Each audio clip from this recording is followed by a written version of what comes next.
Naranasan nyo na bang masapawan? Ako kasi oo. At yan ang pinakaayaw kong pakiramdam sa mundo. Ewan ko, pero para sa akin lamang talaga para sa akin lamang lamang na lamang talaga ako sa taong sumasapaw sa akin. Kaya naman ang kapal ng mukha niya na iparamdam sa akin ang bagay na yon. Yun din ang dahilan kung bakit napasulot po ako sa programa ninyong Barangay Love Stories. Kung hindi ninyo kasi may tatanong ay mahilig talaga ako makinig po sa radyo. At isang araw ay napadpad ako sa inyong istasyon. Simula noon ay palagi na ako nakikinig ng Barangay Love Stories ni Papa Dudut via online. Tapos ay nakita ko ang inyong email address kaya hindi na ako nagdalawang isip na sumulat sa inyo. At umaasa ako na mai-air ninyo ang aking kwento. Pero bago ako magpatuloy ay gusto ko munang magpakilala sa mga kabarangay natin. Cresida pala ang pangalan ko. 23 years old at taga Quezon City. Meron na akong kinakasama si Benjo na edad 25 naman at may isa na kaming anak na 2 taong gulang na.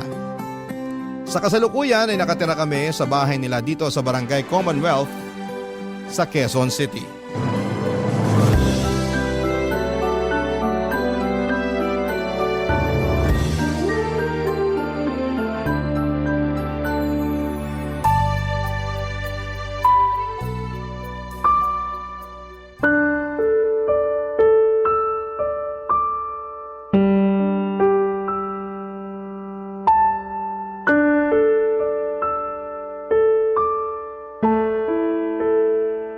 Bebe, ano to? Alin? Itong nasa cellphone. Malay ko sa'yo. Malalaman ko kung sasabihin mo. Nakita ko lang naman na sandamukal na picture ng mga gwapo at machong lalaki yung pinupusuan mo. Yung iba sa kanila di ko pa kilala. Bakit? Kailangan ba kilala mo para pusuan ko? Hindi naman. Pero malay ko ba kung sino yung lalaking yun? Mamaya, sikat pala siya sa ibang website tapos… Pwede ba? Ginaya mo naman ako sa'yo? Ha? Anong ginawa ko? Tanong-tanong ka pa sa ating dalawa. Ikaw nga yung mahilig manood ng ganun. Ibahin mo ako. Hindi ako ganong klase ng babae. Normal lang naman sa aming mga lalaki yung mahilig manood ng ganun ah. Pero hindi ko pinupusuan yung mga babaeng napapanood ko dun kasi loyal ako sa'yo. Ikaw lang, sapat na. Ew, kadiri ka. Anong kadiri dun? Basta kadiri ka. Wag mo na ulit-uulitin yun Ang corny kasi. Parang eng-eng naman to. May nalalaman ka pang corny pero noon kilig na kilig ka kapag bumabanat ako sa'yo. Noon yun, hindi na ngayon. Kaya nga tigilan mo yan kung ayaw mo ikaw yung banatan ko. Sungit naman ito. Siguro may iba ka nang nagugustuhang lalaki, no? Ha? Pinagsasasabi mo? Mabalik lang tayo dito sa mga pinagpupusuan mo. Akala mo ba magandang gawain to? Lalo na't meron ka ng anak at kinakasama? Ano na lang sasabihin sa'yo ng mga makakilala sa pinagagagawa mo? Sige nga. Kung makapagsalita ka naman dyan, kita ko na yung ngalangala mo. Galit na galit, gustong manakit. Saka sa tono mo para namang nakapatay ako ng tao, pumuso lang naman ako ng mga gwapo at machong lalaki sa Facebook. Alam ko na. Ano yun? Siguro naapakan ego mo, no? Ha? Ano yung ego? Ay, naku. Kahit kailan napakahina ng utak mo. Gamit-gamitin mo naman yan. Sige ka, baka kalawangin yan. Bakit kasi di mo na lang sagutin tanong ko? Kaysa naman dami mo pang ebas dyan. Talaga naman. Ano nga? Baka may iba ka ng kinalolokohan ha? Wala. Saka bakit ko naman gagawin yun pamilyado na ako. Tulad mo pa ako sa mga katrabaho mong kerengking. May asawa na pero pumapatol pa sa iba. Bakit naman sila napasok sa usapan? Gusto ko lang, bakit din ba? Saka imbis na pagbintangan mo ko ng ganyan, tinanong mo na ba sarili mo kung matino kang lalaki kaya hindi kita dapat palitan? Anong ibig mong sabihin? Lahat na lang ba talaga kailangan kong ipaliwanag sa'yo? Mag-isip ka naman mag-isa, huwag kang laging umasa sa akin, no? Anong magagawa ko? Kung yung mga sinasabi mo ikaw lang madalas nakakaintindi. Malamang, magtatanong ako kung anong ibig mong sabihin. Masama ba yun? Oo, masama yun kaya itiko mo na lang yung bunganga mo. Mas mabuti pa yun kaysa magsalita ka ng kung ano-ano. Tamang bintang ka wala ka namang ebidensya. Saka hindi sapat na ebidensya yung nakita mong mga pinusuan ko dahil kahit sino pwedeng humanga sa ibang tao basta walang mali siya. Saka di pa ba sapat na sa'yo pa rin ako tumatabi sa gabi kahit na mabaho ka? Paano naman ako naging mabaho? Hindi ka kasi naglilinis ng katawan, amoy pawis ka palagi, kadiri ka. Lahat na lang talaga, Cressida. Amuin ko nga sarili ko. O ano, tama ako di ba? Ang baho mo. Oo nga no. Sige, maliligo muna ako.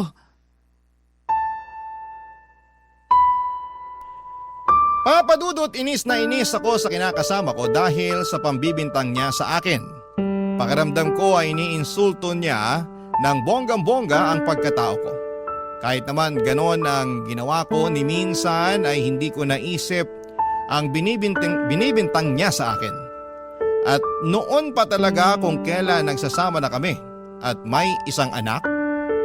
Matagal-tagal na rin kaming magkakilala ni Benjo. Siguro ay 18 anyos ako nang naging kami bago nagkaanak.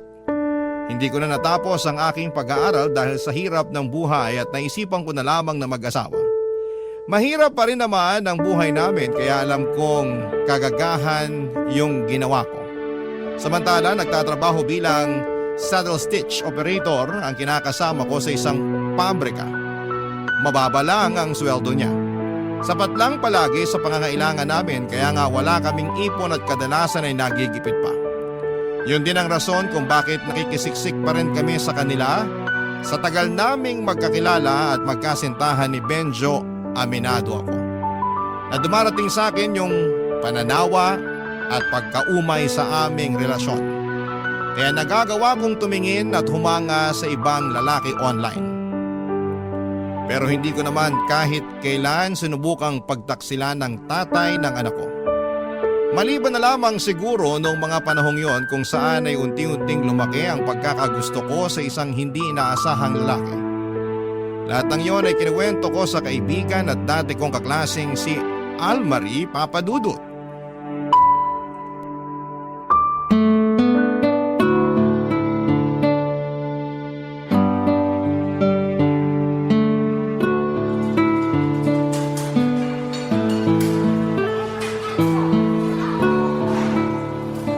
Naku, thank you kasi dinalaw mo naman ako at nilabas. Nung nakarang araw ko pa gustong kumain dito ng burger at fries. Pansin ko nga, panay ka shared post ng mga pagkain na gusto mong kainin.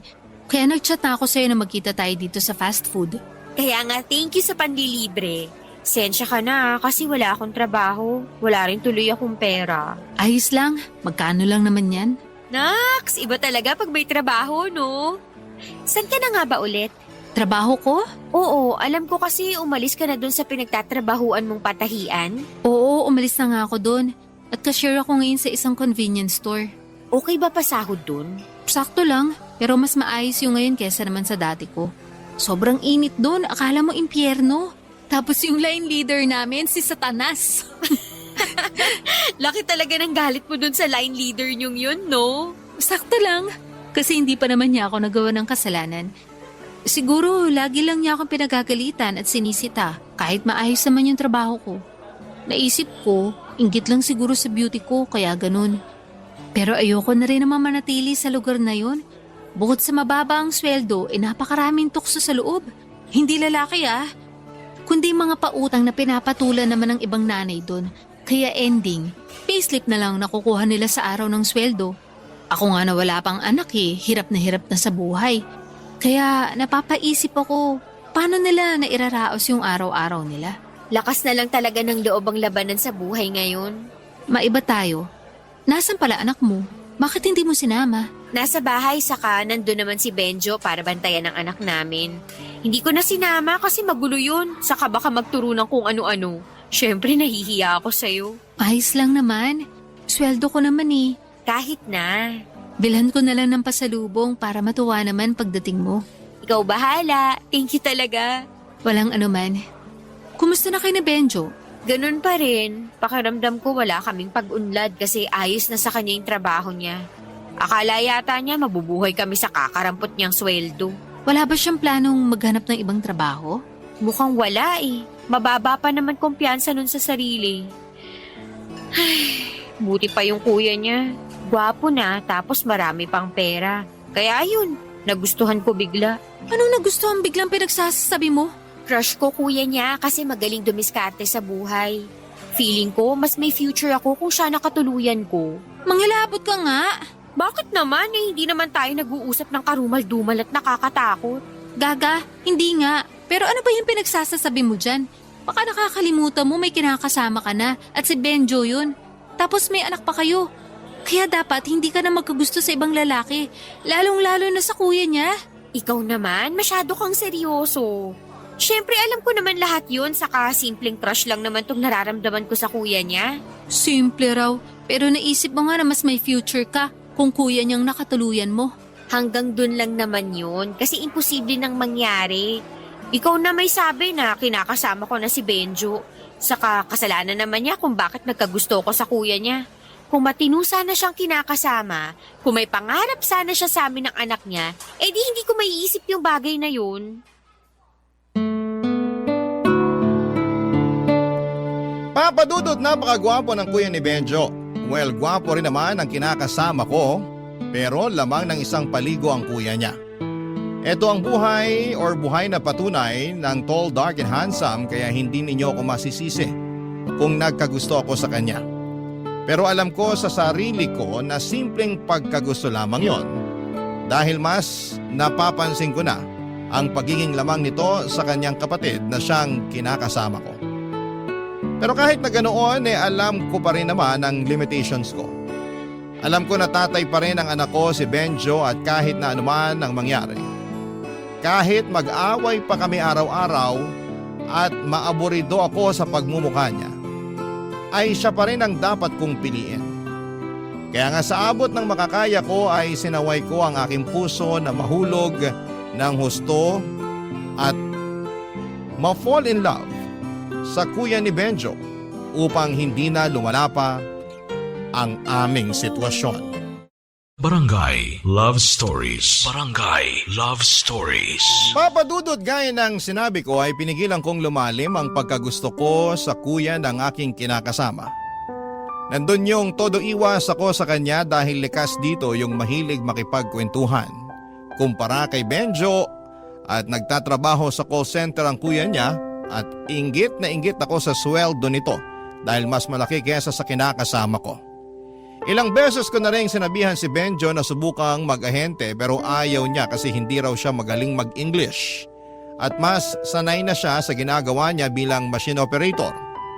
Siyempre sinabihan at tinanong ko siya kung paano kami makakapag-ipon pambukod namin sa bahay kung hindi niya lalakihan ang sweldo niya pero mukhang walang pangarap na makaalis sa poder ng mga magulang nila ang kinakasama ko. Simula po noon ay tinamad na ako kay Benjo at mas lalong natuon ang atensyon ko sa kuya niya. Kung noon ay iniiwasan ko pa ito, ay bigla na lang todo sip-sip ako sa kanya. Paanong hindi nakakahiram ako ng pera sa kuya niya kapag nagigipit ang pamilya namin ni Benjo, papadudot.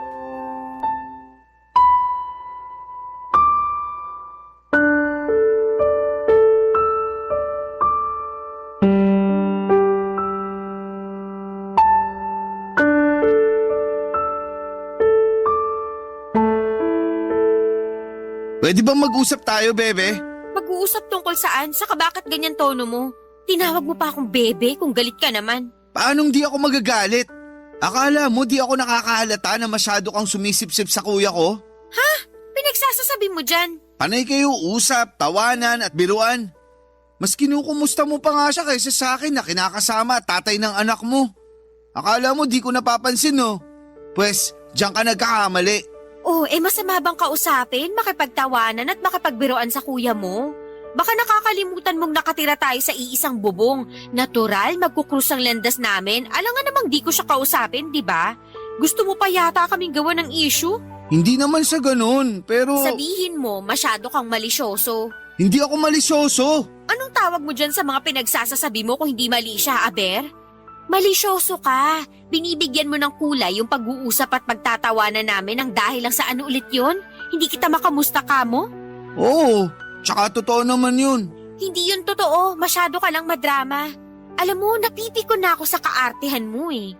Kung makapagsalita ka dyan, akala mo hindi mo kapatid yung pinag-uusapan dito. Anong tawag doon? Hirap sa'yo, di ka makalata eh. Magkakaganito ba ako kung di ako nagsaselos? Wow, ngayon naman may nalalaman ka ng pagsiselos. Tama talaga ako na masyado ka lang malisyoso kasi wala namang rason para magselos ka. Anong magagawa ko? Sa'yo yung nararamdaman ko.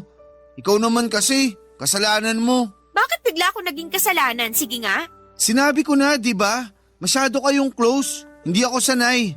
Sinabi ko na rin naman na kuya mo yun. Magselos ka ako sa ibang lalaki, ako makipag-close. Ayun, sige, papayagan kitang mag-alboroto na parang bulkan. Baka nga ako pa humingi ng dispensa sa'yo, pero utang na loob naman. Benjo, kuya mo yun. Ay, sensya na. Hindi ko lang talaga mapigilan. Pakiramdam ko kasi may ginagawa kayo nakakaiba pag wala ako rito sa bahay o kung nakatalikod ako. Naririnig mo ba yung mga pinagsasasabi mo? Oo naman. Palagay mo sa akin, bingi. Hindi, pero buti na rin yung nagkakaintindihan tayo kasi napakasira ulo mo. Bakit naman ako biglang naging siraulo? Tanong-tanong ka pa talaga, bakit nga ba? Sige, ikaw sumagot. Bebe naman eh. Huwag mo ko mabebe-bebe, naiirita ako sa pagbumuka mo. Akala ko naman kung anong sasabihin mo tapos ikaw pa galit nung niyaya mo ako makipag-usap. Alam mo, sumusobra ka na eh. Nung nakaraang araw mo pa ako pinagbibintangang may ibang lalaki dahil lang sa mga picture na pinupusuan ko sa Facebook. Tapos ngayon bibigyan mo ng kulay yung pagiging close namin ng kuya mo? Mahiya ka nga sa kulay ng balat mo, uy.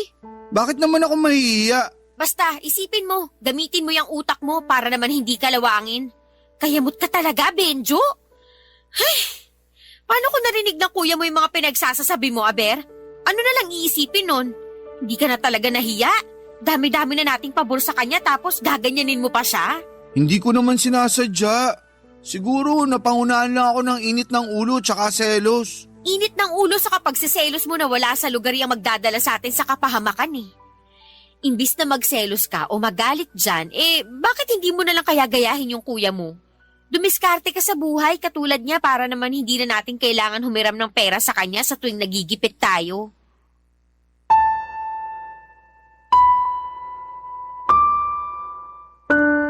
Papadudot, akala ko ay puro trabaho at yosi lang ang nasa utak ng kinakasama ko pero nagkamali ako dahil marunong din pala siyang mag-obserba.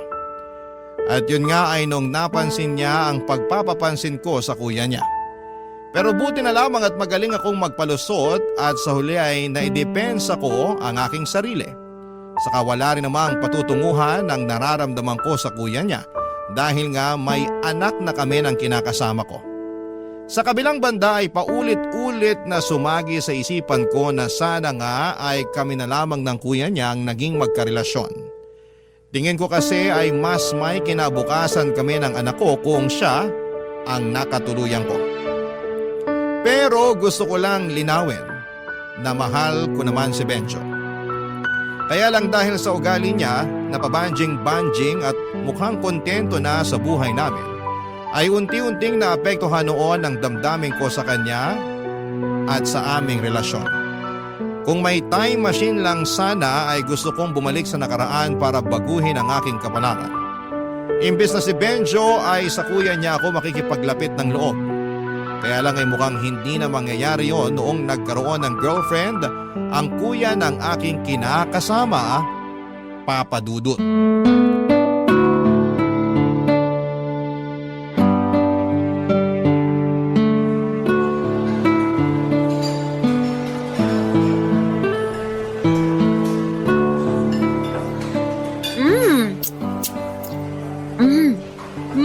Grabe!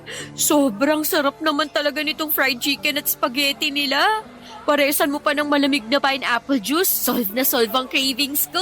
Hinay-hinay lang. Baka mabulunan ka eh. Sensya na, hindi pa kasi ako nanananghalian kaya gutom na gutom ako. Buti na lang talaga niyaya mo ulit ako na makipagkita sa'yo at thank you sa libre mo. Walang anuman. Pero bakit hindi ka pa nanananghalian? 3:00 na ng hapon, oh. Bad trip ako eh. Kaya nawalan ako ng gana kumain sa bahay kanina. May nangyari ba? Huhulaan ko. Nag-away kayo ni Benjo. Sakto, rest day niya ngayon, di ba? Kasi linggo. Oo, kaya nga sa kanya ko ulit iniwan anak namin pero hindi kami nag-away. Bakit ka nga kasi na bad trip tapos nawalan ka pa ng ganong kumain? Sinong di mawawala ng gana? Sinama at pinakilala lang naman ng kuya ni Benjo yung girlfriend niya. OMG! May girlfriend na pala siya? Oo. Lahat nga kami nagulat kasi wala kaming alam na may nililigawan na pala siyang babae. Hindi man lang niya nabanggit o nakwento man lang kaya gulat na gulat talaga kami nung pinakilala niya sa amin kanina. Ayun, masayang masaya naman sila, maliban sa akin. Alam ko kung bakit. Bakit? Siyempre, may gusto ko na dun sa tao. Tapos, ang sakit nung bigla na lang siya nagka-girlfriend. Oo, tama ka. Apektado buong sistema ko kaya nawalan ako ng gana kanina at nagsuka pa ako sa CR. For real? Oo. Pero hindi ka naman buntis. Gaga, hindi. Naka-IUD ako, no? Ayoko pa magbuntis ulit. Buti naman. Hirap mag-anak sa panahon ngayon, no? Kaya nga sinabi ko kay Benjo na wag niya akong tatangkaing buntisin dahil mananagot siya sa akin. Di naman sa ayaw ko na magka-baby. Pero sa hirap ng buhay tapos mahina pa dumiskarte kinakasama ko, wag na talaga munang mag-anak. Correct. Pero grabe namang epekto sa'yo nung revelation ng kuya ni Benjo para magsuka ka pa. Oo nga Saka hindi ko rin kasi inaasahan kaya, ayun, bumaligtad sikmura ko.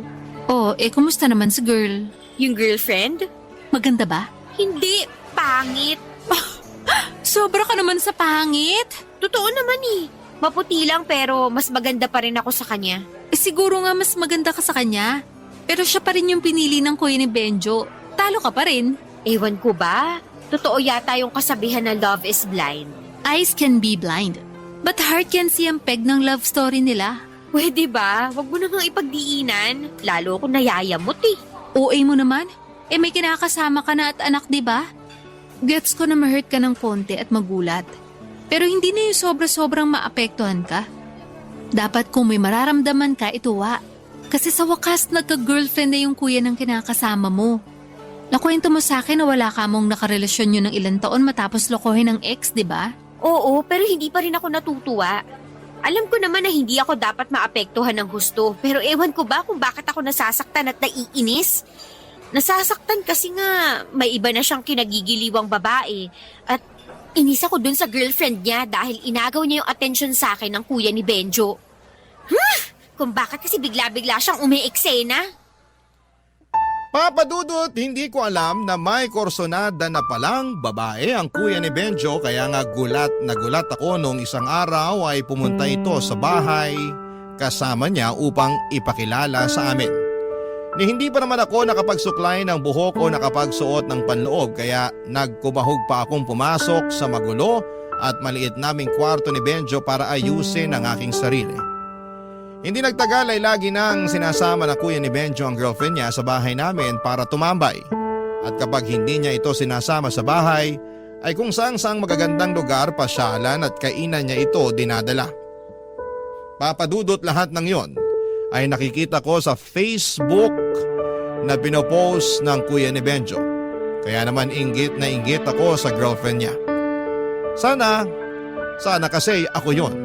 At hindi ang pangit na babaeng yon, Papadudot. Barangay Love Stories. Barangay Love Stories. Papadudot sa araw-araw na lang na ginawa ng Diyos. Lagi kong napapansin na nasasapawan na ako ng girlfriend ng kuya ni Benjo. Kahit na wala naman siyang ginagawa sa akin. Nakikipagplastikan lamang ako upang pakisamahan siya pero sa totoo lang ay sorang-sora na ako sa pagmumukha niya. Oo, mabuti lang siya at makinis ang balat palibase di aircon ang pinagtatrabahuang opisina pero ako pa rin ang mas maganda sa aming dalawa. Ako pa rin ang mas may kwentang kausap kesa sa kanya na puro lang cellphone. Ako pa rin ang mas masarap magluto sa amin samantalang siya ay walang alam kundi ang kumain. Di na katakataka na lumobo ang katawan niya pero sa kabila ng lahat ay gustong-gusto pa rin siya ng kuya ng kinakasama ko. Ewan ko ba. Pero sobrang naiinis ako sa sitwasyon na yon kahit na alam ko sa sarili ko na wala naman akong dahilan para mainis. Hindi nagtagal ay lalo pang nadagdagan ng inis ko noong nalaman naming nag-propose na sa babaeng yon ng kuya ni Benjo. Napamura talaga ako nang wala sa oras at napaiyak na lamang sa CR pagkatapos. Hindi ko pa kasi tanggap na may girlfriend na siya tapos ay biglang ikakasal na sila. Lalo lang tuloy nadagdagan ang pagkainggit ko sa babaeng yon dahil feeling niya ay siya na ang pinakamagandang babae sa balat ng lupa matapos siyang yayain ang kasal ng kuya ng kinakasama ko.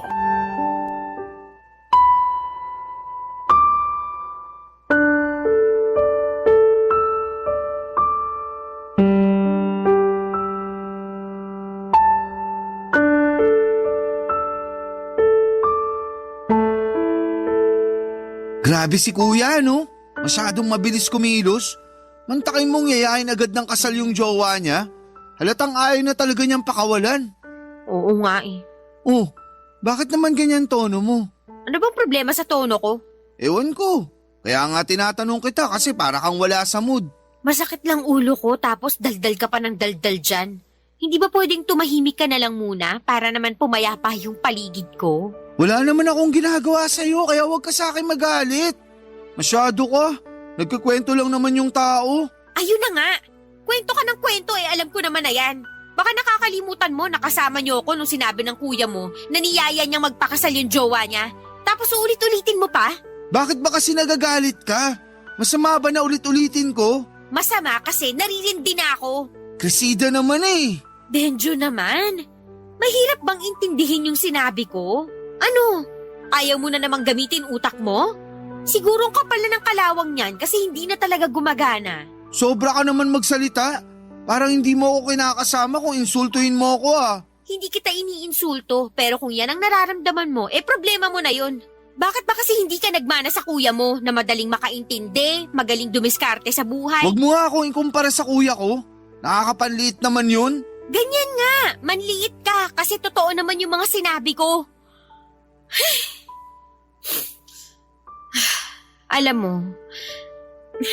Alam mo napakamalas ko sa'yo. Anong ibig mong sabihin? Kasi nakilala pa kita at pumayag ako magpaligaw sa'yo. Kasi ikaw pa naging tatay ng anak ko. Kung hindi siguro nangyari yun, maayos-ayos yung buhay ko kumpara ngayon. Sana hindi lang palaging sapat sa atin yung kinikita mo. Sana palaging may sobra para naman hindi na tayo madalas magipit. Oh, kita mo? Kipit na naman tayo ngayon dahil walang panggatas yung anak natin. Tapos hindi na ako makahiram sa kuya mo kasi mukhang nag-iipon yata siya ng pera pang kasal nila ng babaeng yun. Magiging asawa na ni kuya yung babaeng yun na sinasabi mo. Kaya tawagin mo siya sa pangalan niya. Wala akong pakialam. Pansin ko, ang init ng dugo mo sa kanya. Inaano ka ba niya? Ano bang pinagsasasabi mo? Akala mo kasi sa akin hindi marunong mag-obserba eh. Akala mo di ko napapansin na nakikipagplastikan ka lang sa girlfriend ni kuya? So what? Wala ka namang pakialam kung nakikipagplastikan ako sa kanya. Mahalaga pa ba yun? Issue natin yung pinag-uusapan dito. Tapos magsisingit ka ng ibang tao? Di ko alam, nag-uusap pala tayo. Ano bang akala mo sa ginagawa natin? Nagpe-prayer meeting? Akala ko kasi nag-aaway tayo dahil sa tono ng boses mo. Anak naman ng lintik. Kanina mo pa talaga pinapakailaman yung tono ng boses ko, no? Pwede bang kumalma ka lang? Masyado kang mainit eh. Mukha mo pakalmahin mo sa kakasalanan mo kung bakit ako nagkakaganito. Paano naman naging kasalanan ko? Kung nanahimik ka na lang sana, di hindi ako magagalit sa'yo. Hirap sa'yo, hindi mo alam kung kailan dadaldal o kung kailan dapat itikom yung bibig mo. Nakakairita ka talaga kahit kailan. Bebe Huwag naman, mo nga akong tawagin yan. huwag ka na kasing magalit sa akin. Mas marami akong dahilan para magalit sa'yo kaysa hindi. Kaya kung ayaw mong madagdagan pa pagkaaburido ko sa pagmumuka ko, manahimik ka na. Papadudod, hindi na ako nakapag-control ng damdamin at tuluyan na nga yung sumabog ng mga panahong yon. Lahat ng hinanakit at sama ng loob ko kay Benjo ay nasabi ko ng isang bagsakan sa pagtatalo namin. Sobrang bigat kasi sa kalooban, nadalihin na mag-isa ang mga problema ng aming pamilya na hindi naman niya nakikita o napapansin. Maling-mali yata talaga na siya ang pinili kong pakisamahan kaya nga araw-araw sa pagising at pagtulog ko ay nagsisisi ako ng husto, Papadudot. At dahil gusto kong pangatawanan ng sama ng loob ko kay Benjo ay nag-alsa balutan ako. At binitbit ang aming anak ng araw na yon. Umuwi kami sa maliit na inuupahang kwarto ng nanay ko kasama ang aking stepfather at 5 nilang maliliit na anak. Wala namang magawa si nanay noong pinagsiksikan ko ang aming sarili ng anak ko sa bahay nila. Pero isang araw pa lamang ang nakakalipas ay hirap na ako. Mabuti na lamang at dinalaw ako doon ni Almarie kaya meron akong napagkwentuhan na mga pinagdaraanan ko, Papa Dudut.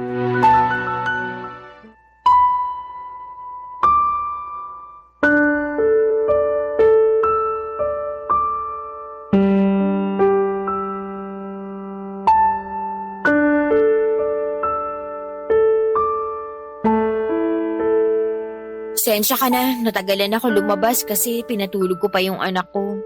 Buti wala rito mga kapatid kong maliliit kasi napakaingay ng mga yun. Okay lang.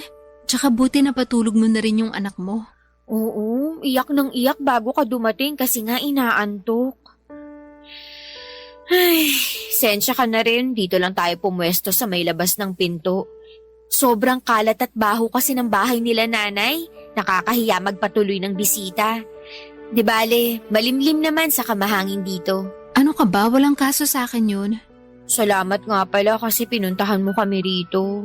Oo naman. Naloka ako nung sinabi mong umalis kayo ng anak mo kina Benjo at dito kayo tumuloy kina nanay mo. Kaya nga, pero maling-mali na dito kami umuwi kasi mas mahirap pa doon kina Benjo yung sitwasyon namin ng anak ko rito. Sobrang liit ng bahay nila, maingay, mainit, makalat at mabaho. Nasusuka na nga ako eh. Bakit ba kasi umalis kayo dun? May pinag-awayan ba kayo ni Benjo? Meron, pero nakikipagbati na nga siya matapos niyang mag-sorry. Kaya lang, ganun na lang ba yun? Magsusorry tapos walang pagbabago? Nakakaumay na. Kaya sinabi ko na hindi ko na matatanggap yung sorry niya. Ayun, nag-alsabalutan kami ng anak ko at umuwi rito kay nanay. Pero alam mo naman siguro na hindi kayo pwede magstay dito na matagal, di ba? Oo, ngayon pa nga lang, hirap na ako. Kung ano man yung pinag-awayan nyo ni Benjo, payo ko ayusin nyo. Pag-usapan nyo lalo may anak kayo. Plano ko naman talaga siyang patawarin. Kaso gusto ko lang ma-realize niya na napupuno at nasasagad din ako. Alam mo naman issue namin, di ba? Yung tungkol pa rin sa pagiging kontento niya sa buhay namin tapos nadadagdagan pa ng ibang problema sa pera dahil hindi na rin kami nakakahiram sa kuya niya. Wala eh, kinausap na kami na nagtitipid daw siya gawa ng ikakasal na. Sumabay pa talaga yung bagay na yun, nakakainis. Hindi naman siguro tama na mainis ka sa kuya ni Benjo dahil lang gusto niyang magtipid para sa kasal nila. Unfair yun sa kanya. Ay, alam ko naman yun, pero hindi ko lang mapigilan. Kung may dapat mang sisihin dito, si Benjo yun. Siya pa talaga yung may ganang magsabi na wag ko siyang ikumpara sa kuya niya. Kakumpara-kumpara naman kasi siya. Saka ginagawa ko lang naman yun para maisip niya na gayahin kuya niya sa pagiging masikap at madiskarte sa buhay. Para kasing walang pangarap sa pamilya namin yung kinakasama ko. Kontento na lang siya na nakakakain 3 beses sa isang araw. Tapos magagalit pa sa akin kung hindi masarap ang ulam. Tama ba yun? Siyempre, mali yun. Kaya hindi mo ko masisisi kung napuno na ako. Kung bakit naisipan ko na lang na umalis para maramdaman ni Benjo na sagad na pasensya ko sa kanya. Ilang taon na kaming magkasama at lumalaki na rin yung anak namin. Pero ganun pa rin buhay namin. Hindi na kami umasenso. Ni ayaw niya pa akong payagang magtrabaho. Nakakagalit na sobra. Buti pa yung kuya niya at magiging asawa nito. Mukhang malayong mararating sa buhay. Sana kami rin ni Benjo. Hindi yung mukhang sa kangkungan na lang kami pupulutin nito. Hindi naman siguro mangyayari yon. Alam ko malalagpasan nyo rin to. Walang permanente sa mundo. Kahit na yung paghihirap ng tao. Basta mag-usap lang kayo na mabuti ni Benjo at bigyan mo siya ng palugit. Siguro naman makakapag-isip na siya ng matino. Kasi alam niya na pwede kayo mawala sa kanya ng tuluyan pag nagpatuloy pa yung ugali niyang yun. Ewan ko na lang talaga kung makikinig si Benjo. Papa Dudut, kahit gusto kong umasa na magbabago si Benjo ay mas nananaig pa rin sa akin ng kawalang pag-asa ng mga panahong yon. Pero dahil alam kong hindi naman kami pwedeng manatili ng matagal kina nanay, ay sumama ako pabalik sa bahay ng kinakasama ko noong pinuntahan niya kami ng aming anak upang suyuin ako at makipagbati sa akin. Pero nananatili pa rin masama ang loob ko sa kanya at kahit na nagkapatawaran na kami ay nandun pa rin yung hinanakit ko para kay Benjo. Hanggang ngayon ay inggit na inggit pa rin ako sa mapapangasawa ng kuya niya. Hindi ko mapigilang mapasa na all dahil napakaswerte ng babaeng yon sa kapatid ni Benjo. Samantalang ako sinalo ko na yata lahat ng kamalasan sa mundo. Ewan kung may katapusan pa ba ito o sadyang hanggang dito na lamang ang buhay namin ang kinakasama ko. Sana po ay mabigyan ninyo kami ng payo. Ayaw ko namang masira ang pamilya namin ni Benjo kaya babasahin ko na lahat ng mga masasabi ninyong advice. Hanggang dito na lamang po Papa Dudut ang sulat ko at sana'y mapayuhan ninyo ako at ng mga kabarangay natin dahil malaking bagay yon sa amin ng kinakasama ko. God bless and more power po sa Barangay Love Stories, sa Barangay LS.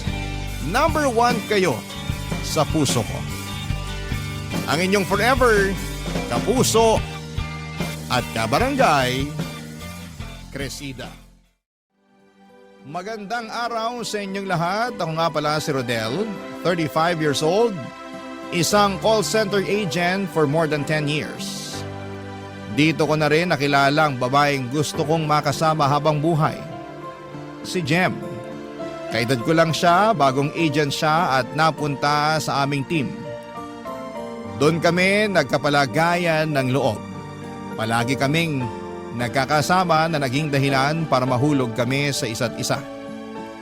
Hindi naman mahirap ma-in love sa isang katulad ni Jem. Mabait ito at maalaga. Bonus na rin na maganda siya at balingkinitan. Naging bukas na libro kami sa isa't isa at nalaman kong isa siyang single mom sa 2 batang lalaki. 2 years na siyang hiwalay sa kanyang naging asawa na si Henry, 55 years old. Dati raw niyang teacher noong college si Henry noong nagkakilala sila at naging sila after makagraduate. Mahigit 10 taon din silang nagsama bago tinapos ni Henry ang relasyon nila. Hindi naman nagloko si Henry. Sadyang may mga relasyon lang na kailangang tapusin bago tuluyang masira pa. Saka kung hindi naman sila natapos ay hindi naman kami makakapagsimula ni Jem. Yun nga siguro ang plano ng Diyos. Nung naging kami ni Jem ay unti-unti ay pinakilala niya ako sa 2 anak niya at nung una ay pinakilala ako bilang kaibigan. Nakiband ako sa kanila tulad ng isang kaibigan. Dahan-dahan lang syempre hanggang sa masanay na sila sa presensya ko. Inaral ko talaga kung paano pakisamahan ang mga bata. At nakuha ko na ang tamang timpla. Isang araw pinakilala na ako bilang stepfather nila. Hindi namin sila nakitaan ng pagrebelde. Naiyak nga ako nung niyakap nila ako at sinabing masaya sila para sa amin ng mama nila, Papa Dudut.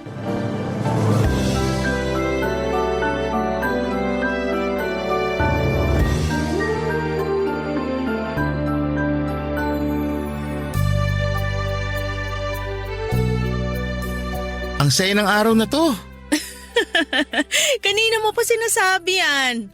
Oo na. Alam kong masaya na para sa'yo tong araw na to. Sorry kung paulit-ulit ako ha. Hindi ko lang talaga in-expect na magiging ganito kasaya ang araw na to. Akala ko simpleng banding lang ang magaganap sa amin ng mga anak mo. Hindi mo inakala na ipapakilala na kita sa mga anak ko bilang boyfriend ko? Hindi talaga. Pero alam mo, ang tagal ko nang hinihintay na ipakilala mo ako sa kanila bilang boyfriend mo. Kaya lang syempre, hindi naman kita pwedeng pilitin na gawin yun dahil mahirap makakuha ng tiyempo. Ako rin naman, dati pa kita gustong ipakilala. Lalo na nung nakita ko kung gaano kayo nag-e-enjoy habang nagvi-video games. Ang saya niyong tingnan para kayong mag-aama. Ang dali lang naman kasing pakisamahan ng mga anak mo. Ang babait. Jem, Ano yon? bala ko mag-vacation leave next month. May nakita kasi akong amusement park sa Pampanga. Bala kong dalhin doon yung mga bata kung papayag ka. Wow! Sa ilang taon nating magkatrabaho, ngayon ka lang nagkaroon ng balak na mag-vacation leave, ha? Parang mag-e-enjoy kasi yung mga bata doon. May mga napanood akong vlog tungkol doon. Saka Educational din yung amusement park na yon. Pwede yung sa mga anak mo. Mag-e-enjoy na sila, may matututunan pa. Lakas makapromote ah. Tunog vlogger ka na. Kasalanan ng mga anak mo. Sila nang inganyo sa akin na manood ng vlogs. Na-enjoy ko na tuloy. Kaya nga eh. Dati kape at libro lang ang hobby mo. Ngayon panonood na rin ng vlogs. Hindi lang vlogs ha, pati horror movies. Dati nakakornihan ka sa horror movies. Ang hirap mo sindakin pag nanonood tayong dalawa. Pero ngayon kapag nanonood tayo kasama ng mga anak ko, ang bilis mong sumigaw at maghulat. Huwag mo sasabihin to sa mga anak mo ha, pero scripted lang yung pagsigaw at gulat ko. Nabasa ko kasi na nakakadagdag yun na excitement para sa mga kasamahan mong batang nanonood. Makukurious sila kung bakit ganun ang reaksyon ng isang adult. Mas magfo-focus tuloy sila sa pinapanood nila. Talagang inaral mo kung paano makisama sa mga bata, no? Oo naman, kailangan. Hindi lang naman ikaw makakasama ko, pati na rin sila. Dapat komportable sila sa akin at tanggap nila ako. Medyo people pleaser ang tunog pero yun ang habol ko eh. Yung magustuhan nila ako. Rodel, Ano yun? naisip ko lang, paano kaya kung… Teka, wag na lang pala. Nakakahiya. Uy, ito naman ang bitin pa. Ano ba kasi yun? Naisip ko lang. Gusto mo bang dito na lang tumira sa bahay? Tumira dito sa bahay nyo? As in, magsama tayo? Live-in, ganon? Ayaw mo ba? Promise hindi kita sisingilin sa renta. Teka, sigurado ka ba? Hindi ba mabibigla mga bata? Okay lang kaya sa kanila? Paano ba ang adjustment nila? Ano kaya ang pwede kong gawin para maging pulido ang mga unang linggong stay ko dito? Teka, kailangan ko to i-search sa internet para… Huwag kang mag-overthink. Sapat nang maging ikaw. Ikaw. Gets mo? Kasi dun ka namin minahal eh. Mahal na rin ako ng mga anak mo. Sa tingin ko naman, oo. Papadudot na pangiti ako sa huling sinabi ni Jem. Mahal na rin ako ng mga anak niya. Alam kong OA para sa iba pero napalundag talaga ako at napatili na akala mo ay dalagang kinikiliti. Napakasaya noon. Pinigilan nga ako ni Jem dahil baka marinig ako ng mga anak niya at magulat sila. Natatawa na lamang si Jem na pinapakalma ang OA na saya na nafe-feel ko noon. Wala akong pakialam kung hindi na ako nagtunog macho o maton noong time na yon. Basta masaya ako at walang makakapigil sa akin para ipakita at maramdaman yon. Pinag-usapan namin saglit kung paano ang gagawin sa paglipat ko at kung kailan namin yon sasabihin sa mga bata. Priority namin syempre ang mga bata. Kahit sabihin tanggap nila ako pero kailangan pa rin naming magdahan-dahan dahil baka mabigla sila sa bilis ng mga pangyayari. Sa huli na pag-usapan na paunti-unti ang paglipat ko sa bahay ni na Jem.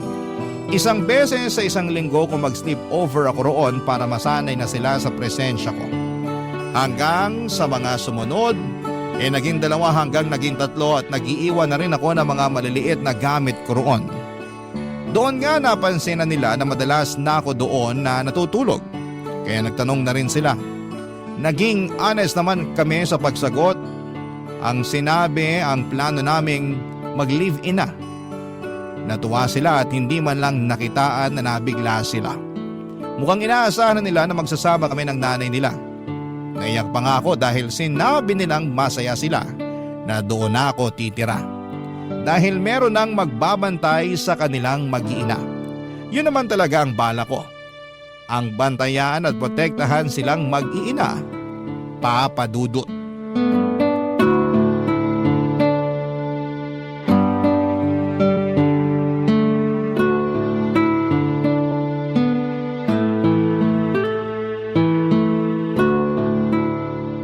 Sigurado ka bang nakuha mo na lahat ng gamit mo? Wala nang naiwan dun sa dati mong apartment? Yung kalendaryo na lang pero hayaan mo na. Patapos na rin naman ang taon. Regalo ko na lang yung sa landlady ko. Baka ma-miss ka ng landlady mo. Wala na siyang inaabutan ng sabaw ng tinola tuwing Sabado. Sabi ko naman sa kanya, ipa-deliver na lang niya kapag may sobra siya. Umuo naman. Kaya tuwing Sabado, may sabaw tayo. Pagandaan nyo ng mga bata. Puro ka talaga kalokohan. Tulungan mo na lang ako mamaya sa pagpapalit ng kubrekama natin ha.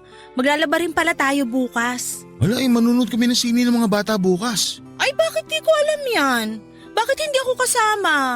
May sarili kayong GC no, tapos hindi ako kasali. Sa atin lang to Pero kasi KJ ka raw kasama kaya ako lang in-invite sa sine. Ah, ganun no? Uy, ano ba? Sige, akala mo. Wala ka ng hangin kakatawa ngayon. Alam mo siya kainaan ko Ayun! Jem, Henry? Ikaw pala. Anong ginagawa mo rito? masama bang dumalaw sa mag-iina ko? Hindi naman. Kaya lang sana nagpasabi ka. Rodel, siya pala si Henry. Tatay ng mga anak ko. Henry si Rodel. Boyfriend ko. Finally, nagkakilala na rin tayo. Lagi kang nakukwento ng mga anak ko. Sana naman maganda ang kwento nila tungkol sa akin. Maayos ka naman daw, sabi nila. Gusto ko lang makita kung totoo. Bakit ka ba nandito, Henry? Wala naman dito yung mga bata Nag-sleepover sila sa bahay ng lola nila. Di ba sinabi ko naman sa'yo? Sinadya ko talagang pumunta rito para makilala ko tong bagong boyfriend mo. Curious lang ako. Sa susunod, magsabi ka kung dadaan ka Hindi yung nang bibigla ka. Bakit kailangang magsabi pa ako? Bakit kailangan ko magpaalam pag dadalaw ako? Ako ang bumili ng bahay na to. Bahay na binigay mo na sa amin ng mga anak mo mula nung iniwan mo kami. Mukhang hanggang ngayon, hindi mo pa ako napapatawad sa pag-iwan ko sa inyo Ginawa mo pa talagang biro yon? Lagot, Rodel. Mukhang hindi pa nakaka-move on ang ex-missus ko sa akin. Baka mabilis lang tong maagaw pabalik. Naka-move on na ako sa'yo dati pa. Huwag kang ang feeling. Kung wala kang ibang magandang sasabihin, mas mabuti pa umalis ka na lang. Sa susunod ka na dumalaw kapag nandito yung mga bata. Kapag wala sila rito, hindi ka welcome. Pero… Alam ko na yung sasabihin mo. Ipapamukha mo na ikaw ang bumili ng bahay na to. Pero ikaw din ang nagdesisyon na umalis dito. Kaya gets mo na rin naman siguro ang punto ko, no? Jem, sa tingin ko ayos lang naman kung padaan-daan dito si Henry. Hindi okay yon. Nakatira ka na rito sa bahay at kailangan niyang irespeto rin yon. Hanep, ako ang magpapakita ng respeto sa boyfriend mo na tumira sa bahay na binili ko. Pero sige, bilang nanay ng mga anak ko, pagbibigyan ko ang gusto mo. Rodel, hindi pa to ang huli nating pagkikita.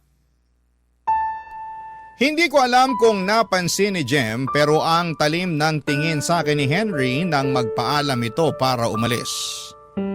Nakaramdam na ako ng kaba una pa lang na tumapak siya sa bahay. Hindi pa man din siya nagsasalita pero parang narinig kong hindi niya ako gusto. Parang sinukat niya ang pagkatao ko sa pagtitig niya sa akin. Lalo na nung tinignan niya ako mula ulo hanggang paa. Hindi ako nakagalaw noon, nahirapan nga rin akong sumagot lalo't nagkainitan na silang dalawa ni Jem. Mukhang hindi pa rin settled ang issue nilang dalawa. Naiintindihan ko naman hindi madaling maiwan lalo't gusto ng isa ang buo ang pamilya. Pagkalis nga ni Henry, naglakas na ako ng loob na itanong kay Jem ang kabuuan ng kanilang relasyon. Doon ko na nalaman ang katotohanan. Hindi kasi ako nag-usisa masyado noon. Pero alam kong kailangan ko na yung gawin lalo't parte na rin ako ng buhay nila. Iniwan ng walang dahilan ni Henry si Jem. Pero bago pa man niya iwan si Jem ay nakaramdam na raw si Jem ng panlalamig at pag-iwas mula kay Henry. Sinubukang imbestigahan ni Jem kung bakit ganon si Henry sa kanya. Inakala niyang meron itong iba. Pero wala naman. Nabubuksan pa ron ni Jem ang lahat ng social media accounts ni Henry at nakakausap din ang mga katrabaho at kaibigan nito. Pero walang nahagilap si Jem.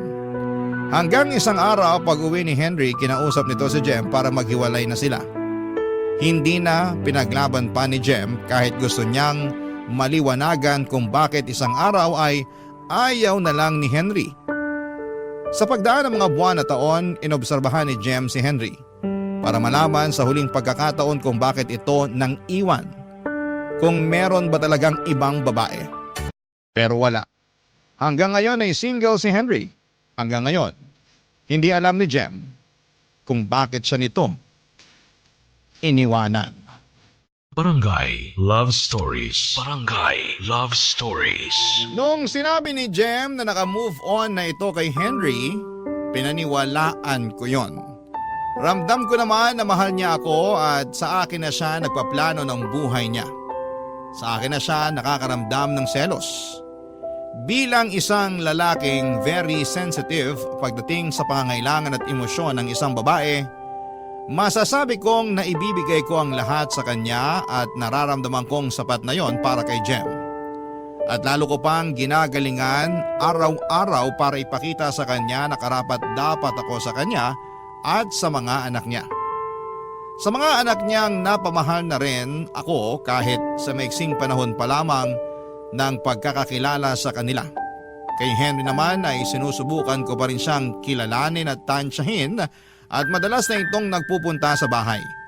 Tinutuon naman niya ang pangako kay Jem na magsasabi ito bago pumunta sa bahay. Hindi na siya nang bibigla at saka dumadalaw lamang ito sa bahay kapag andun ang mga bata. Nakakatuwang ang makita si Henry na nakakabanding ang mga anak niya. Bigla ko naalala ang tatay ko. Hindi ko kasi na-experience ang ganon. Kung masaya ako na merong mga katulad ni Henry na kayang maging present sa mga anak niya. At pangako ko balang araw kapag nabiyayaan kami ni Jem na mga anak ay magiging present din ako. At sisiguraduhin kong maibibigay ko lahat ng kailangan nila hanggang makayanan na nilang bumukod sa amin. Isang gabi maulan, nakaharap namin muli si Henry. Hindi pa ito makauwi kaagad dahil wala itong mabook na sasakyan.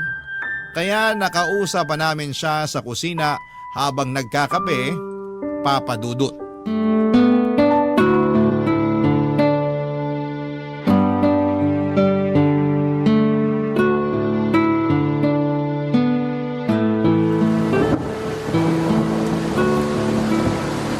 Tatlong oras nang tuloy-tuloy ang ulan ha. Hihinto pa kaya to? Kung bakit naman kasi ngayon mo pa naisip na hindi dalhin yung sasakyan mo? Eh di sana nakauwi ka na kanina pa. Talagang gusto mo na akong umalis no? Eh kasi napupuyat kami ni Rodel kakahintay na makaalis ka. Pasensya ka na Rodel kung napupuyat ka ha. Mukhang mahina ka pala sa puyatan. Bakit ganyan ang tawa mo? Parang tawa ng babae. Pati tawa ng boyfriend ko, pupunahin mo? Sumugod ka na kaya sa ulan para makaalis ka na rito. Kung ano-ano na lang napapansin mo eh. Aba, masama bang tanungin kung bakit ganun ang tawa niya? Eh sa nabigla ako. Hindi naman ako sanay sa lalaking may tawang pambabae. Hindi ka ba talaga titigil? Tama naman si Henry, Jem. Taong babae talaga ako. Yun na rin madalas sinasabi ng mga kaklase ko noon. Oh, kita mo na. Rodel, pigilan mo yan sa susunod. Kasi baka mapagkamalan nilang bakla ang magiging stepfather ng mga anak ko. Napipigilan ko naman minsan. Pasensya na ha. Ganito lang talagang tawa ko kapag masyado ako na-excite. Munti ka na akong magduda sa'yo eh. Parang ikaw ang magiging ilaw ng tahanan imbis na si Jem. Siguro naman kaya mo na suburin tong ulan, no? Lakarin mo na ngayon. Umalis ka na. Oo, pwede namang dito ka na lang din matulog, Henry. Kasya ka naman sa sofa. Bukas ka na lang na umaga umalis. Delikado na rin kasi sa daan. Rodel! Salamat sa offer, Rodel. Pero si Jem pa rin ang masusunod. Uuwi pa rin ako. Baka bangungutin lang ako rito dahil sa sama ng loob nitong ex-misis ko sa akin. Ikaw ang bahala. Ay, Rodel, baka pwede ikaw na lang magsundo sa mga bata bukas pagkatapos nila sa klase. Bigla ko naalala, kailangan ko palang samahan si nanay sa check-up niya. Bukas na pala yun ng hapon. Sige, walang problema. Libre ko na lang din sila ng ice cream bukas bago kami dumiretso dito sa bahay. Matutuwa mo ngayon. Ice cream? Anong akala mo sa mga anak ko? Dalaginding? Wala naman sa kasarian ng pagkain ng ice cream. Nung bata pa lang ako, yun ang paborito kong kainin pag uwian. Nakakawala ng pagod yun dahil doon sa tamis at gatas. Kaya naman pala ang lamya mo. Naiintindihan ko na. Wala ka bang tatay? Henry, sobra ka na ha? Below the belt na yung mga sinasabi mo. Nagtatanong lang ako. Ano bang masama kung alamin ko kung merong nagpalaking tatay dito kay Rodel? Wala. Wala akong nakilalang tatay. Pero maayos naman akong pinalaki ng nanay ko. Tama yon. Ang nanay niya na nagturo sa kanya kung paano tumrato ng tama ng kapwa. Lalo na sa mga magagaspangan dilang katulad mo.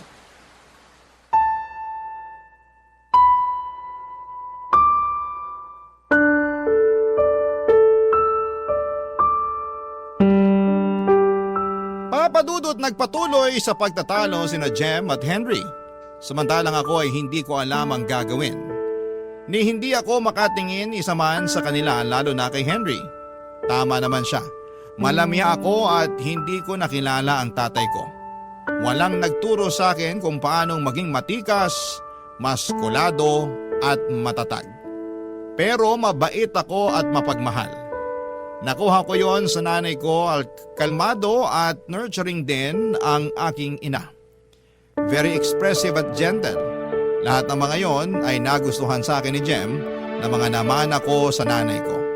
Kaya nga mabilis ko siyang napaibig. Yun nga rin daw ang nagustuhan niya lalo para sa mga anak niya. Pero pagdating kay Henry, kulang yon. Mali yon. Hindi ko naman may paliwanag kay Henry na hindi ko kayang abutin ang mga ine-expect nito para sa akin. Gusto ko lang maging ako. Baka naman pwede na yon. Pinagdasal ko na matapos na ang pag-ulan. Hindi ko na rin kaya pa ang makaharap si Henry. Mas lalo lang akong nanliliit sa tuwing nakikita ko siya.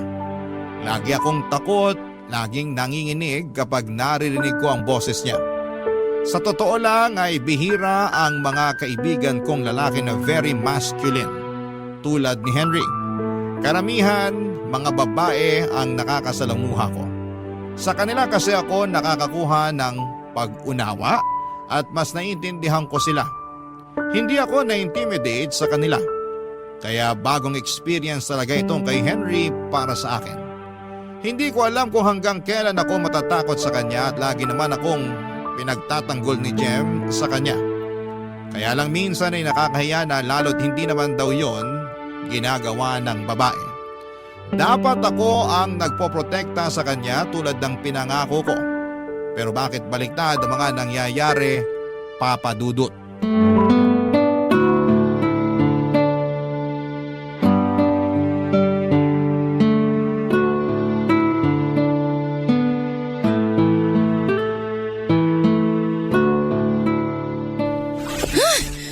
Kainis talaga yung Henry na yan. Awat na po. Nakaalis naman na siya. Kumalma ka na. Paano akong kakalma, Aber?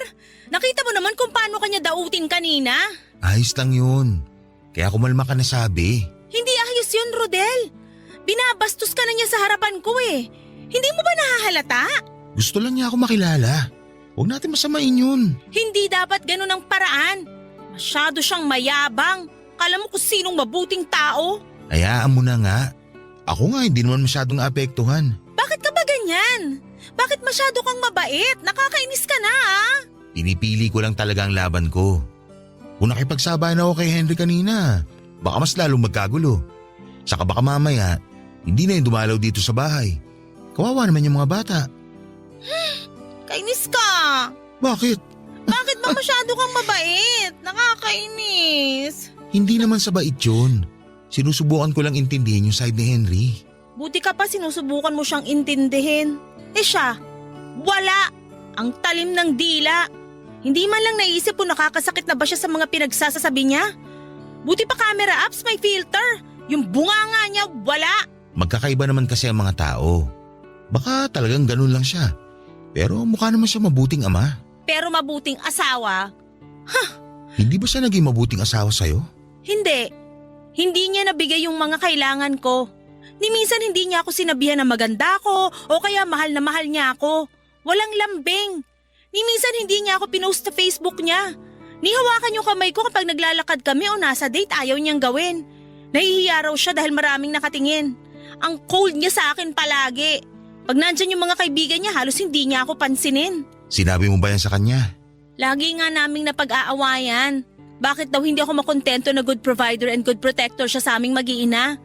Hindi niya maintindihan na bilang babae, gusto ko rin na nilalambing. Gusto ko rin na nasasabihan na maganda ako at mahal na mahal ako.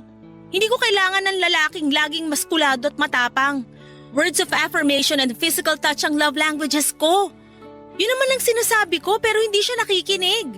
Siya pa rin dapat ang masusunod kung paano ako mahalin. Tama ba yun?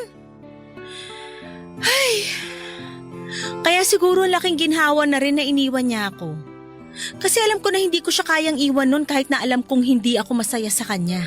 Sana naman makamove on ka na sa kanya ha. Ayoko maging rebound. Hindi ka rebound. Mahal na mahal kita. Kasi ikaw, nakikinig ka sa akin. Alam mo kung paano ko gustong mahalin. Ang lambing mo, ang gentle mo sa akin. Walang araw na hindi mo pinaramdam sa akin kung gaano ako kaganda at kung gaano ka kaswerte sa akin. Swerte naman talaga ako sa'yo. Hanggang ngayon nagtataka pa rin ako kung bakit akong pinili mo. Yan nga ang baguhin mo sa sarili mo, Rodel. Taasan mo naman ang tingin mo sa sarili mo. Kaya ka binubuli ni Henry madalas kasi alam niyang kayang-kaya kanyang tiklupin. Sa totoo naman. Pero yung tawa mo ha, panatilihin mo yan. Huwag mong baguhin. Masaya akong naririnig yan. Huwag kang maniniwala kay Henry. Masarap sa tenga yung tawa na yan. Para akong nanlambot sa mga sinabi ni Jem, Papa Dudut. Akala ko ay wala na akong ginagawang tama. Pero meron pa rin pala. Sinabi niya yon sa akin at pinaramdam niyang ayos lang na maging ako. Mas lalo ko tuloy siyang minahal dahil doon. Niyakap ko siya at nagpasalamat. Pinangako na araw-araw walang palya. Sasabihin ko sa kanya kung gaano ko siya kamahal.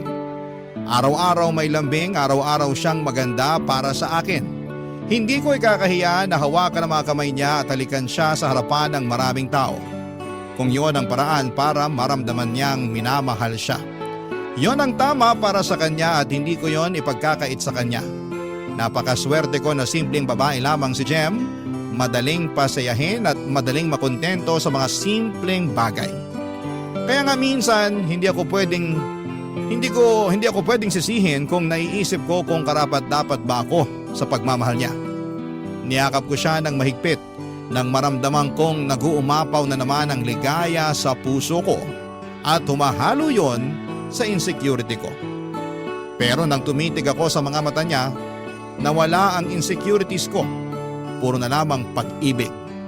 Mahal na mahal ko si Jem. Sila na mga bata. Aayusin ko kung paano maging tamang lalaki para sa kanila. Hindi man ako nauna sa buhay nila pero sisiguraduhin kong hindi ako ang mag-aabandona sa kanila.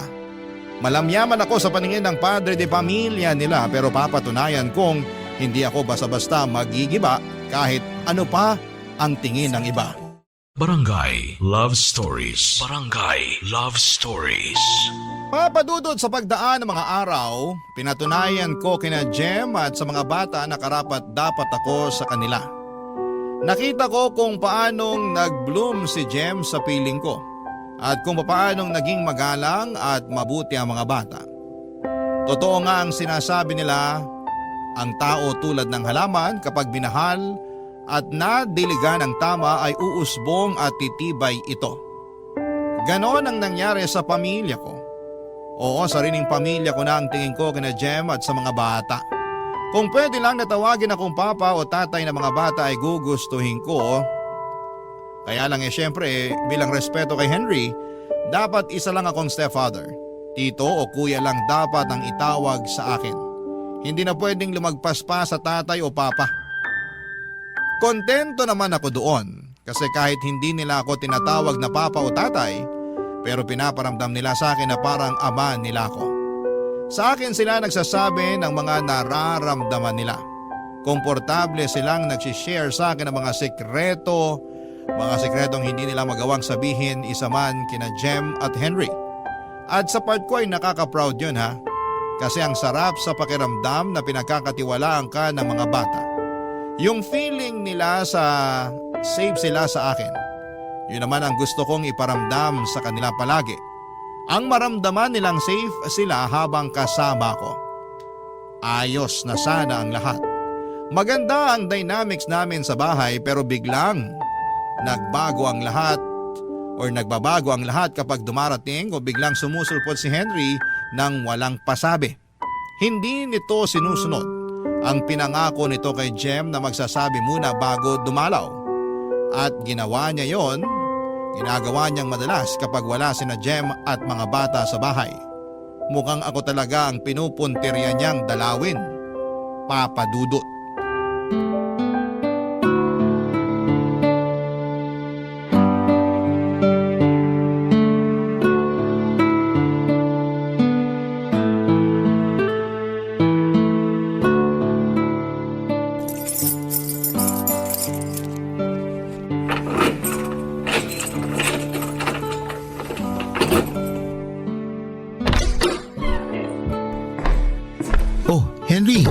Napadalaw ka. Wala si na Jem ah. Wala rin ang mga bata. Hindi ka ba nasabihan? Nasabihan naman. Alam kong nasa bahay sila ng lola nila. Ang ganda ng apron mo ah. Bulaklakin. Salamat. Regalo to sa akin ni Jem nung mansari namin. May kailangan ka ba kaya ka nandito? Parang, Gusto mo ba ng hot chocolate? Brownies. Meron ako mga binake na pastries. Nasa ref. Dapat baon ng mga bata yun bukas eh. Pero pwede ka naman tumikim kahit isa. hot chocolate? Brownies? Sa akin? Rodel naman. Yun lang kasi yung nagawa ko eh. Hindi pa ako nakakapag-grocery. Bukas pa. Ikaw din ang nag-grocery? Oo. Para hindi na mahirapan si Jem. Ako rin na nagluluto para sa amin ng mga bata. Hindi ko alam na ikaw na pala nagsusot ng saya sa bahay na to. Nako, moderno naman na ang mundo. Wala nang kaso kung lalaki ang magluluto o mamalengke. Huwag mong sabihin si Jem ang provider dito sa bahay. Masasapak na talaga kita. Ni minsan hindi siya gumastos sa mga bayarin dito sa bahay nung kami pang dalawa. Hindi ah. Ako pa rin naman. Nag-aabot lang ng konti si Jem para sa ibang kailangan. Dapat nga wala na siyang sinasalang gastusin dito sa bahay. Dapat ikaw na ang gumagawa nun. Ikaw ang lalaki. Ikaw ang mag-provide. Si Jem naman ang nag-i-insist na gawin yun eh. Kung ako lang masusunod, ayoko rin naman sana mag-abot pa siya. Pero nagagalit siya kapag hindi ko tinatanggap yung inaabot niya eh. Kasi masyado kang malamya. Kung magpapaka-alpha ka sa kanya, hindi yan mag-aabot sa'yo ng pera. E-enjoy na lang niya ang buhay prinsesa dito sa bahay. Hindi nga lang siya buhay prinsesa dito eh. Buhay reyna din. Kailan pa nag-ambag ng pera ang prinsesa sa bahay? Kakabasa mo yan ng fairy tale. At ikaw, Rodel, ha? Wag na wag mong susubukang basahan ng mga fairy tale ang mga anak kong lalaki. Tatamaan ka talaga sa akin. Walang ganun. Kahit itanong mo pa sa kanila, puro nga horror ang pinapanood namin eh. Nakukwento ba nila? Medyo nakakatakot talaga na pelikula yung pinipili ko. At proud ka ron. Samantalang binida sa akin ng mga anak ko na mas malakas ka pa raw tumili kaysa sa nanay nila. Biruan lang namin yung tili na yun. Para ma-excite sila sa pinapanood namin. Hindi ko na alam kung paano ka kakausapin. Hindi kita maintindihan. Henry, huwag mo sana mamasamahin ha, pero ayos naman ang mga anak mo sa akin eh. Huwag ka na mag-alala sa kanila. Kasi masaya naman sila kapag kasama ako. Napoprotektahan ko naman sila kahit papano. Napoprotektahan? Ang lamya mo nga eh. Paano mo sila mapoprotektahan kung nagsusuot ka ng bulaklaki na apron at gumagawa pa ng brownies at hot chocolate? Hindi naman basihan ang pagbe-bake ng brownies para maprotektahan mo ang pamilya mo. At para sabihin ko sa'yo, masarap ako magtimpla ng hot chocolate. Subukan mo muna kasi. Naririnig mo ba ang sinasabi mo? Sorry kung tingin mo kulang ako. Pero sabi naman ni Jem, ayos lang yung mga ginagawa ko para sa kanila mag-ina. Hindi naman siya nagre-reklamo. Sa ngayon, ayos lang sa kanya. Sa ngayon, hindi pa siya magre-reklamo. Pero kilala ko si Jem. Pag tumagal kayo, isusumbat na niya sa'yo lahat ng mga napapansin niya. Pustahan tayo. Iyang pagiging malamya mo, ipapamukha niya sa'yo balang araw yan kapag natauhan na siya. Lalo na kapag nakita niyang hindi ka karapat-dapat na maging haligi ng tahanan dahil hindi mo sila kayang protektahan. Sana naman hindi ka manghusga kaagad. Kung ayaw mong husgahan kita, huwag kang magpakita ng mga bagay na kahusga-husga. Hindi na ako nakaimik noon at hindi ko nga rin siya natignan ng maayos. Nakatingin lamang ako sa may sahig. Kunwari ay may napansin akong dumi sa suot kong tsinelas. Maya-maya pa'y biglang hinila ni Henry ang suot kong bulaklaking apron. Nagulat ako. Hindi ako kaagad nakareact. Bigla niyang binato sa mukha ko yon at saka mabilis na tumalikod para umalis na. Naiyak na lamang ako sa pangdadaot niya sa akin. Napahiya ako sa ginawa niya. Sa unang beses, nasaling ang pride ko bilang isang lalaki. Lalo na sa pagtapon ng apron sa mukha ko. Bakit ganon siya kung umasta? Ano bang mali sa pagiging malamya? Kahit malamya ako ay hindi naman ako bakla. Alam ko sa sarili ko na lalaking lalaki ako at masyado lang sigurong feminine. Madalas yun nga ang nagpapahamak sa akin. Lalo na noong nag-aaral pa lamang ako. Pero hindi ko yon binago, Papa Dudut. Masaya naman ako sa pagiging feminine ko. Wala naman akong nasasaktang ibang tao at saka minahal ngayon ni Jem sa akin. Masaya rin ako sa nakasanayan ko. Bakit si Henry pa tong nagagalit? Hindi ko naman siya palaging nakakasama sa bahay. Hindi ko naman siya nasasagasaan sa pagiging malamya ko. Ilang beses siyang pabalik-balik sa bahay para lamang sindakin ako palagi. Pasalamat na lamang siya at mahaba ang pasensya ko. Kaya hindi ko siya pinapatulan. Gusto niya talaga akong i-trigger. Mula noon ay mas napapadalas na ang pagdalaw niya sa bahay kapag wala ang mag-iina niya. Mas napadalas na rin ang pang-iinsulto niya sa akin, Papa Dudut.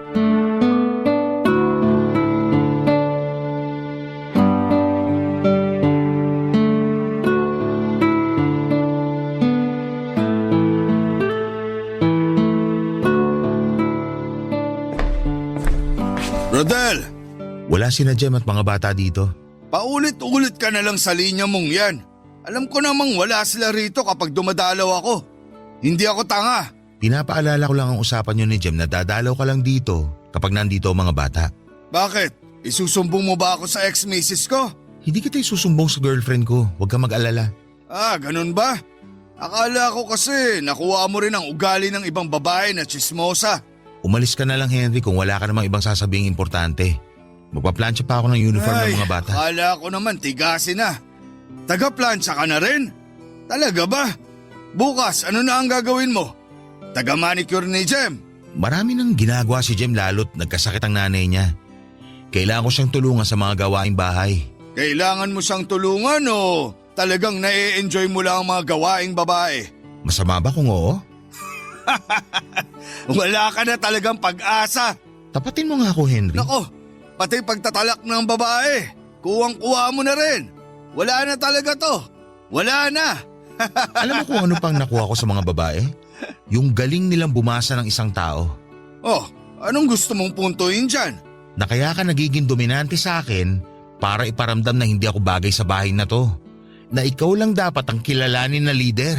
Hindi ka naman talaga bagay sa bahay na to. Tama ka. Dahil gusto mo, ikaw pa rin ang haligi ng tahanan. Hindi matanggap ng pride mo na may bagong lalaki na dito. Pakiramdam mo, threat ako sa'yo. Threat? Sige, ano pa ang iniisip mo? Papakinggan kita. Na kaya ka ganyan kagaspang sa akin dahil hanggang ngayon, mahal mo pa rin si Jem. At gusto mong bumalik sa kanya. Kasi nagsisisi ka dahil meron na siyang pinalit sa'yo na nagpapasaya sa kanya ngayon. Sorry ka na lang Henry, pero ako na ang mahal niya. Ang hirap kontrahin ng mga sinasabi ko kasi totoo lahat no? Hindi ko naman itatanggi na mahal ko pa rin si Jem. Pero hindi ko na siya gustong bumalik sa buhay ko. Huwag kang mag-alala. Pinapaubaya ko na ang mag-iina ko sa'yo, di ba? Pinapaubaya? Parang hindi naman. Bantay sarado ka nga palagi. Hindi ako makagalaw ng maayos kasi bawat gawin ko, pinamumukha mong laging mali ako. Ay, pati emosyon ng babae nakuha mo. Wala ka ba kahit katiting na pagkalalaki man lang? Bakit ba ganito ka sa akin? Dahil kailangan ng mag-iina ko ng poprotekta sa kanila. Pinoprotektahan ko naman sila sa paraang alam ko. Hindi yan sapat. Eh di ikaw na lang gumawa. Tutal, ikaw lang naman may alam ko paano sila poprotektahan. Eh di sige, ikaw na. Sige lang, ikaw na. Kailangan kita para protektahan sila. Hindi kita maintindihan. Diretsahin mo na lang ako. Para ka rin babae. Puro putak. Hindi mo madiretso kung ano gusto sabihin.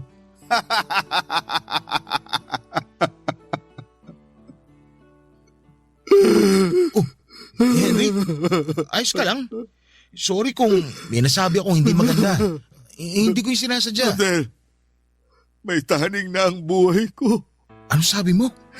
Kaya kailangan kitang maging matatag para makayanan mong maging haligi nila.